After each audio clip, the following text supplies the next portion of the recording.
오늘 읽은 말씀에 근거해서 때가 참에라고 하는 제목으로 말씀드리겠습니다.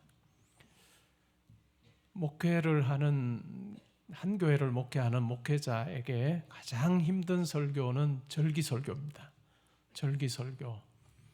제가 개포동교회에서 성탄절 설교를 오늘 16번째로 합니다.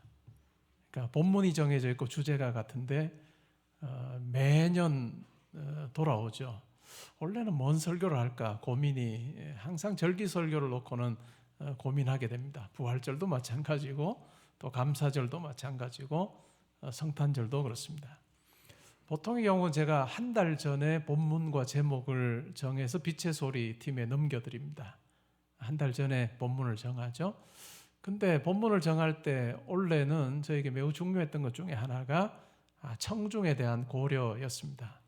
여러분, 보통 우리가 성탄절 예배 드릴 때와 오늘이 어떤 점이 조금 다른 것 같습니까? 어떤 점이 다른 것 같아요? 다른 점이 없는 것 같아요? 다른 점이 있습니다. 뭐냐 하면요, 아이들이 없는 거예요. 보통 성탄절 예배는 아이들까지 다 함께 예배를 드립니다. 그러니까 유치부 아이들도 올라오고 주일학교 아이들도 함께 예배를 드리죠. 그러니까 함께 예배를 드릴 때는 본문을 제가 주로 복음서 쪽에 마태복음이나 누가복음 앞부분에 나오는 예수님의 탄생 이야기를 주로 선택을 해서 말씀을 드립니다. 그래야 아이들도 이해하기가 쉽죠. 근데 올해는 보니까 주일이에요. 주일은 성탄절이지만 아이들이 각자 자기 주일학교에서 예배를 따로 드립니다. 그러니까 어른들만 드리는 성탄절 예배인 거죠. 한 몇 년에 한 번씩 이렇게 돌아옵니다. 한 5년, 6년에 한 번씩 이렇게 성탄절이 주일이어서 어른들만 예배를 드리는 그런 기회가 있죠. 어떤 말씀을 전할까라고 하다가 갈라디아 4장 4절부터 7절까지 말씀을 선택을 하게 됐습니다. 이 갈라디아서는 그리스도인의 자유의 대헌장이라고 그렇게 부르는 편지입니다. 그리스도인의 자유에 대해서 정말 많이 이야기를 해요. 율법 아래 살았던 그 삶이 얼마나 속박 가운데 있었는지, 또 얼마나 부자연스럽고 얼마나 힘든 것이었는지를 이야기를 합니다. 그러면서 그리스도 안에서의 삶이라고 하는 것, 그것이야말로 참 자유의 삶이다. 그래서 율법 아래 삶을 이야기할 때 종이라고 하는 표현을 많이 씁니다. 우리가 율법의 종으로 살았다, 율법에 매여 살았다라고 그렇게 이야기합니다. 근데 우리가 예수 그리스도를 통해서 이제 자유함을 누리게 되는데, 그것은 바로 종에서 하나님의 자녀가 되는 어떤 놀라운 자유가 주어졌다라고 그렇게 이야기를 합니다. 하나님의 자녀됨을 이야기할 때, 하나님의 자녀로 사는 그 삶을 이야기할 때는 속박이라고 하는 단어를 사용하지 않습니다. 속박이 아니라 우리 가운데 주어진 풍성한 은혜 가운데 자발적인 삶, 기뻐하는 삶, 은혜의 삶에 대한 이야기를 하고 있습니다. 오늘 4장도 마찬가지로 그 주제를 다룹니다. 우리가 읽진 않았지만 4장 1절에 보시면 이렇게 말합니다. 내가 또 말하노니 유업을 이을 자가 모든 것의 주인이나 어렸을 동안에는 종과 다름이 없어서 그 아버지가 정한 때까지 후견인과 청지기 아래 있나니, 이와 같이 우리도 어렸을 때에 이 세상의 초등학문 아래에 있어서 종노릇하였다라고 그렇게 이야기합니다. 여기서 말하는 초등학문이라고 하는 것은 스토이케이아라고 하는 단어인데, 이 단어를 철학자들이 사용할 때는 세상의 근본 물질을 이야기할 때 이 단어를 사용했습니다. 물, 불, 흙, 공기 같은 이와 같은 이 세상을 구성하는 아주 근본적인 기초적인 물질을 이야기할 때 이 스토이케이아라고 하는 단어를 사용을 했습니다. 그리고 이것을 종교에 사용할 때는 어떨까요? 종교의 기초적인 원리라고 하는 것을 이야기할 때 이 단어를 사용했습니다. 우리말로는 초등학문이라고 번역했지만 세상의 종교적인 기본 원리 아래에서 종노릇하였다라고 이해할 수 있는 그와 같은 구절입니다. 세상의 종교적인 그 기본적인 원리가 뭘까요? 그것은 바로 어떤 종교이든지 간에 무엇은 하고 무엇은 하지 말아야 된다라고 하는 그 명령일 것입니다. 무엇은 하고 무엇은 하지 말아야 된다라고 하는 그 명령 가운데 사는 거죠. 절망 가운데 힘든 상황 가운데 살면서 어떻게 하면 구원에 이룰 수 있느냐? 어떻게 하면 이와 같은 절망으로부터 벗어날 수 있느냐라고 할 때 대부분의 종교들이 이야기하는 것이 무엇은 지켜야 되고 무엇은 행해야 되고 무엇은 하지 말아야 된다라고 하는 이와 같은 명령입니다. 이와 같은 명령 가운데 사는 삶 자체가 속박이죠. 근데 4절에 보면 이러한 우리 인간의 삶에 큰 변화가 일어납니다. 4장 4절의 첫 단어가 바로 때가 차매라고 하는 단어입니다. 때가 차매. 마치 큰 항아리에 물이 점점 차올라서 가득하게 차는 그와 같은 광경을 우리 머릿속에 떠올려 볼 수 있습니다. 하나님께서 정하신 때가 이제 가득 차게 된 거죠. 이제는 하나님께서 새로운 방식으로 우리 인간들에게 역사하시는 부분을 이야기합니다. 하나님이 그 아들을 보내사 여자에게서 나게 하시고 율법 아래에서 나게 하신 그 이유는 바로 율법 아래에 있는 자들을 속량하여서 그곳으로부터 건져내서 우리로 아들의 명분을 얻게 하려 하심이라. 이 때가 찼을 때 하나님께서 아들을 이 땅에 보내시면서 의도하셨던 것이 뭐냐 하면 더 이상 율법의 속박 아래 종으로 살지 아니하고 자유케 되어서 하나님의 아들, 딸로 사는 이와 같은 놀라운 신분의 변화를 가져다 주기 위해서 자기 아들을 이 땅에 보내셨다라고 그렇게 말씀하고 있습니다. 이 때라고 하는 부분에 대해서 우리가 여러 측면에서 한번 생각을 해보면 어떨까요? 예수님께서 이 땅에 오셨을 때 그 유대 사회를 생각을 해보면 어떨까요? 우리가 복음서에서 만나는 유대인들의 모습을 보면 경건하게 살려고 노력한 사람들이 있었습니다. 바리새인과 서기관이라고 불리는 그 사람들, 어떻게 하면 율법을 잘 지킬까 노심초사하며 그들은 지냈습니다. 그리고 그들이 나름대로 율법을 잘 지키는 여러 가지 방법을 고안을 해냈습니다. 근데 그들이 율법을 지키려고 했던 부분은 전적으로 외적인 부분이었습니다. 우리가 마태복음을 쭉 공부하면서도 확인하고 있지만 하나님 앞에 경건하게 사는 모습, 그것은 바로 외적으로 어떻게 살 거냐라고 하는 것에 그들의 관심이 쏠려 있었습니다. 근데 그들에게 있어서 하나님께서 보실 때 부족했던 부분이 뭘까요? 이 내면의 부분이 전적으로 부족했습니다. 겉으로는 하나님의 말씀을 잘 지키는 것 같지만 그러나 이 내면에는 하나님을 향한 마음이 부족했고 또 하나님께서 원하시는 대로 살지 못했던, 다르게 말하면, 역설적으로 말하면 외적으로 하나님의 마음을 시원하게 해드리기 위해서 잘 지키려고 하는 이 외적인 과 같은 순종과 실천을 통해서 오히려 하나님께서 정말 싫어하시는 자기의가 마음속에 더 뿌리 깊게 내리게 되는 그와 같은 아주 이상한 종교적인 어떤 실천의 부조화가 있었던 시기, 그것이 바로 예수님께서 오셨던 시기입니다. 조금 더 넓혀서 생각해 보면 뭘까요? 이 유대 밖에 많은 사람들도, 이방인들도 종교를 가지고 있었습니다. 그 종교의 모습을 보면 어떨까요? 그들이 뭔가를 지킴으로 또 숭배함으로 정말 자기들이 원하는 것을 가지려고 했던 그 같은 생각들로 팽배했던 그 같은 시대, 그때 예수님께서 오셨습니다. 예수님께서 오셨을 그때에 많은 사람들이 들었을 법한, 자주 들었을 법한 단어가 있다면 그것은 바로 평화라고 하는 것입니다. 평화. 아우구스투스가 황제가 되고 주전 27년에 황제가 되고 주후 14년까지 통치를 합니다. 이 통치 이념 중에 중요했던 것이 바로 팍스 로마나였습니다. 로마의 평화였죠. 로마의 평화, 로마가 다스리는 모든 지역에 다 평화가 있기를 원한다라고 하는 생각을 가지고 이 팍스 로마나라고 하는 이 말을 정말로 많이 사용했습니다. 근데 이 팍스 로마나의 이면에는 뭘까요? 로마의 힘이 있었습니다.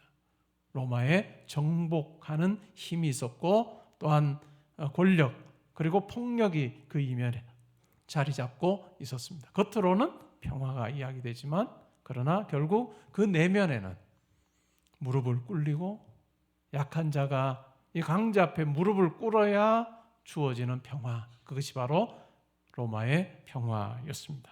그러한 평화를 이야기하면서 실제로 평화를 누리지 못하는 많은 사람들이 있는 그때 예수님께서 이 땅에 오셨습니다. 그리고 기가 막힌 것은 로마 제국이 많은 도로를 건설했습니다. 도로를 건설해서 로마가 통치하는 여러 지역에 쉽게 이동할 수 있게 됐습니다.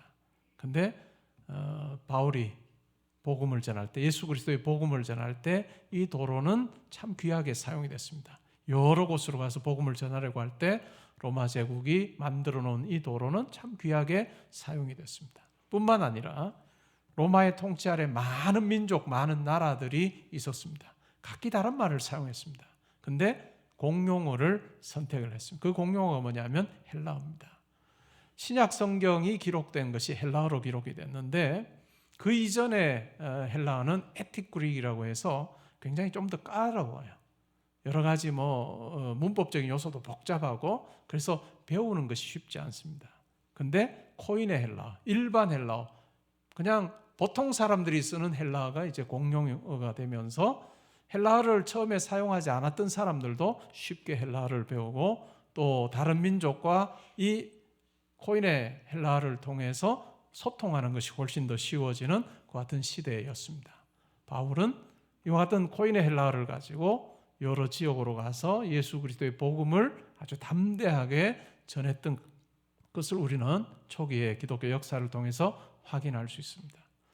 모든 때가 절묘하게 하나님의 계획하심 가운데서 작정하심 가운데서 때가 찼을 때 이와 같은 주변의 환경이 무르익었을 때 하나님께서는 자기의 아들을 보내셨습니다. 이 때가 참회라고 하는 이 말을 통해서 하나님께서 역사의 주관자 되신다. 하나님께서 온 우주 만물을 통치하실 뿐만 아니라 우리 삶에 깊숙이 개입하셔서 가장 정확하게 하나님의 뜻을 이루신다라고 하는 것을 우리가 확인할 수 있습니다. 그러기에 우리의 삶에도 마찬가지입니다. 하나님의 때, 내 때가 아니라 하나님의 때에 민감한 것, 그것은 참 중요하다고 생각을 합니다. 근데 오늘 제가 중점적으로 살펴보고자 하는 내용은 다음에 나오는 내용입니다. 그 아들을 보내사 여자에게서 나게 하시고 여자에게서 나게 하셨다라고 하는 부분에 대해서 우리가 한번 생각을 해보면 좋을 것 같습니다. 우리가 신앙생활하면서 가지는 물음 중에 하나는 왜 예수님께서 아기로 오셨을까라고 하는 부분입니다. 왜 예수님께서 이 땅에 오실 때 아기로 오셨을까? 아기로 오시지 않고 그냥 장성한 청년으로 오셨어도 괜찮지 않았을까라고 하는 생각을 합니다. 예수님께서 청년으로 오셔서 하나님 나라에 대해서 말씀하시고 아니 공생의 3년 이 정도만 있어도 충분하지 않을까라고 하는 생각을 해요. 아니 더 효율성을 따진다면 이 3년까지도 필요 없고 일주일, 마지막 일주일 복음서의 대부분 많은 분량을 할애하고 있는 이 예루살렘에서의 마지막 이 일주일 이 시기를 그냥 예수님께서 사시고 죽으시면 십자가에 죽으시면 될 텐데 왜 아기로 오셨을까라고 하는 생각이 우리 가운데 들기도 합니다. 효율성을 따지면 그럴 것 같아요. 왜냐하면 십자가를 통해서 우리를 위해서 죽으시고 부활하신 그 분명한 하나님의 구원 사건이 드러났기 때문이죠. 그런데 하나님께서는 그와 같은 방식으로 하시지 않으셨다는 겁니다. 효율성을 굉장히 따지는 우리의 눈에 보기에 왜 그렇게 하셨을까라고 하는 생각이 들 정도로 하나님께서는 우리가 생각하는 대로 일하지 않으셨습니다. 우리는 신앙생활하면서 때로는 사명이라고 하는 것에 굉장히 집착하는 경향이 있습니다. 하나님께서 나에게 주신 사명이 뭐냐? 중요하죠. 사명이 뭐냐? 매우 우리가 고민하며 찾아가야 되는 것 중에 하나입니다. 근데 사명이 정말 하나님께서 원하시는 대로 잘 이루어지기 위해서 필요한 것이 무엇인가라고 하는 것을 오늘 예수님께서 여자에게서 태어나신 것을 통해서 우리가 확인을 해보면 좋을 것 같아요. 예수님께서 태어나시는 것을 이야기하면서 임마누엘이라 하리라라고 하는 말씀이 나옵니다. 예수님의 탄생을 이야기하면서 임마누엘, 바로 하나님이 우리와 함께 하시는 사건이다라고 그렇게 소개하고 있습니다. 예수님께서 태어나셨을 때 어떠셨을까요? 자녀를 낳아서 길러보신 분들은 다 아실 겁니다. 예수님께서는 하나님의 아들이기 때문에 태어나자마자 엄마 뱃속에서 나오자마자 그냥 척척 알아서 뭐 드시고 옷 입으시고 씻으시고 하셨을까요? 그렇지 않았어요. 보통 아기와 똑같이 엄마 마리아가 젖을 물리지 않으면 살 수 없는 존재로 이 땅에 오셨습니다. 옷을 갈아입혀 주지 않으면 자기 스스로 입을 수 없는 그와 같은 존재로 이 땅에 오셨습니다.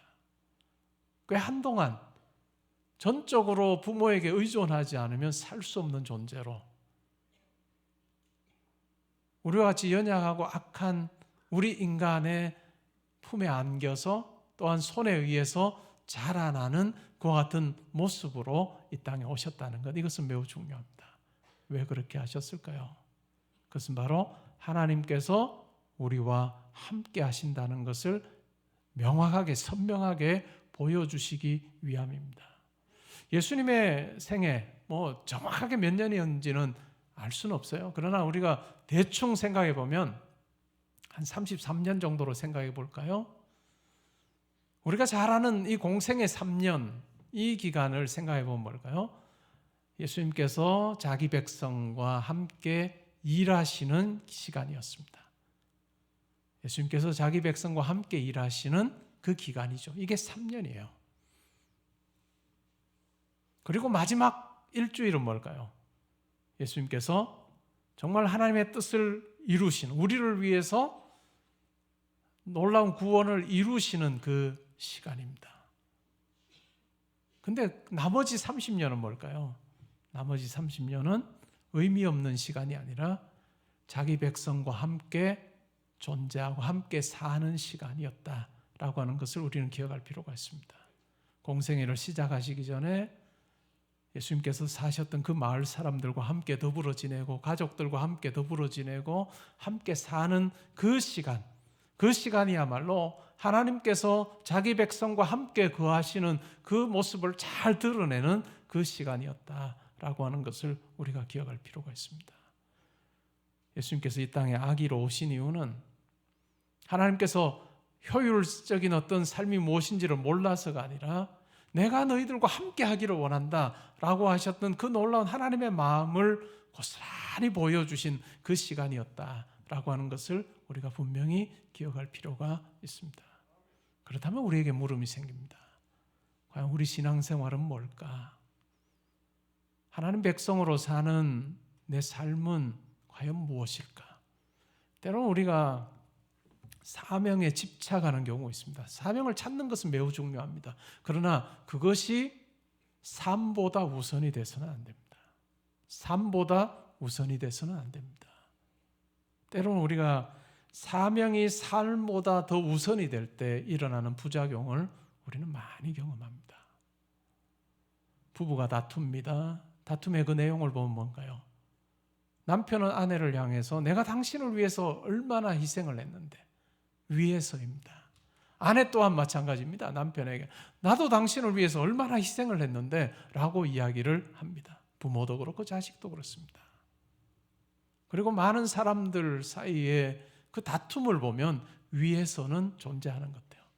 물론 자기를 위해서만 사는 사람도 있지만, 그러나 누군가를 위해서 사는 사람들의 모습을 우리는 많이 발견합니다. 근데 정작 문제는 뭘까요? 위해서가 없어서 문제가 생긴 게 아니라 함께 존재하는 것, 함께 사는 것이 잘못되어서 문제가 생깁니다.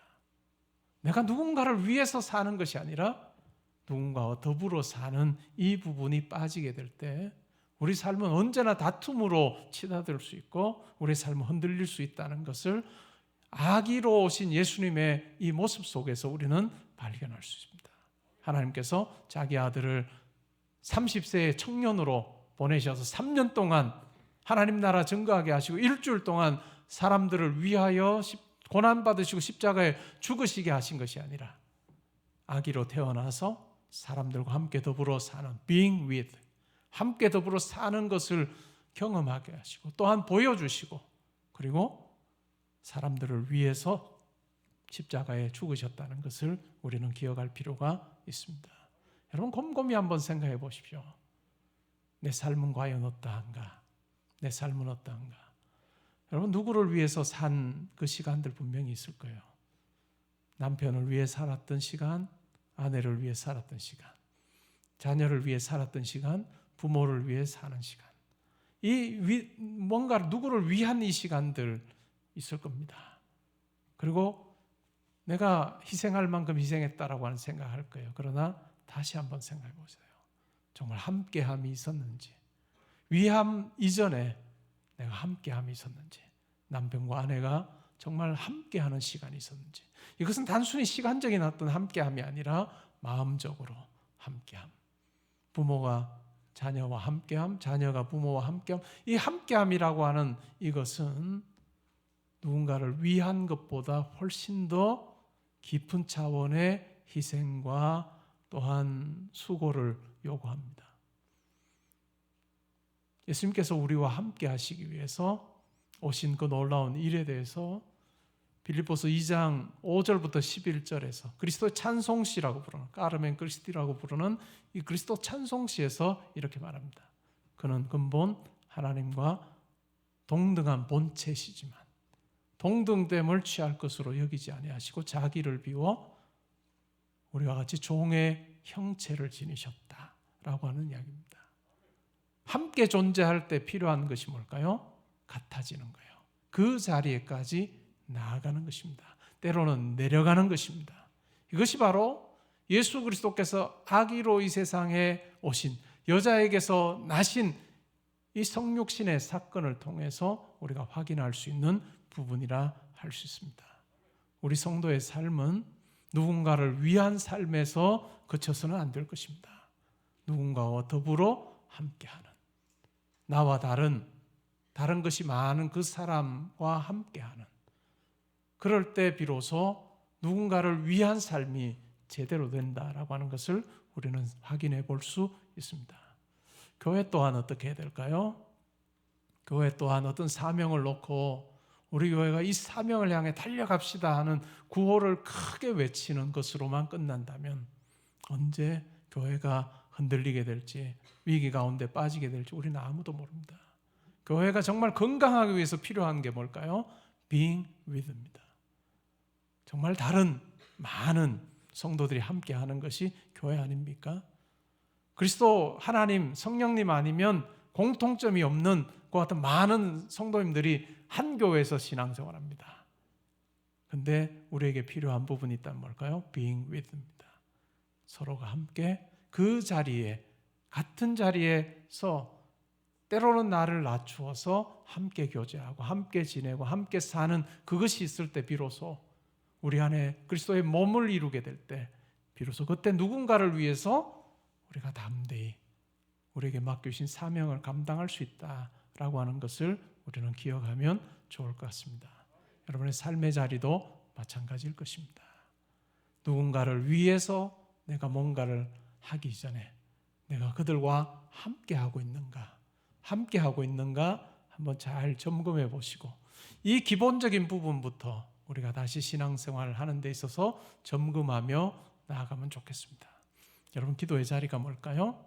기도의 자리도 효율성을 따지면 어떻게 하면 내가 하나님께 기도해서 내가 원하는 것을 또 내가 때로는 사명으로 알고 있는 그것을 이룰까라고 하는 쪽으로 접근할 수 있습니다. 그러나 기도는 근본적인 측면에서 보면 그렇지 않습니다. 기도는 내가 하나님과 함께하는 삶입니다 라고 하는 것을 내가 따로 시간을 정해서 하나님 앞에 고백하는 행위, 그것이 바로 기도입니다. 내가 내 힘대로 살지 않고 하나님과 더불어 살아가는 삶입니다 라고 하는 것을 고백하는 그 시간이 바로 기도라는 거죠. 여러분, 기도의 자리에서 때로는 시간은 정해뒀는데 기도할 마음이 전혀 안 드는 때도 있습니다. 그럼 어떻게 하면 좋을까요? 그냥 여러분이 아는 찬송 부르세요. 그 찬송도 안 나온다. 어떻게 하면 좋을까요? 찬양 들으세요. 찬양 듣기도 그렇다. 그냥 가만히 있으세요. 내가 하나님하고 함께하는 시간입니다. 함께 삽니다 라고 고백하는 것이 더 우선이 돼요. 우리가 효율성 따지기 전에 가장 기본적인 무엇부터 우리가 흔들리지 않고 하나님과 더불어 살고 또 우리 이웃과 더불어 살고, 이웃 속에는 가족이 들어가고 친구가 들어가고 직장의 동료가 들어가고 우리 교회 모든 구성원들이 들어가는, 그래서 내가 다른 사람의 위치에까지 가서 그들과 함께 더불어 사는 것을 통해서 결국은 하나님의 뜻을 이루는 그런 삶을 사는 우리가 되면 좋겠습니다. 그것이 바로 하나님께서 자기 아들을 여자에게서 나게 하신 뜻이라고 할 수 있습니다. 우리의 삶 가운데 이 뜻 잘 새겨서 사명에 펄펄 끓는 삶이 아니라 정말 우리 주변에 함께 살게 하신 그 사람들에게 더 마음을 두고 또 그들과 더불어 살아가는 그 기쁨과 감격을 누리는 우리 모두 될 수 있기를 주님의 이름으로 축복합니다. 아멘.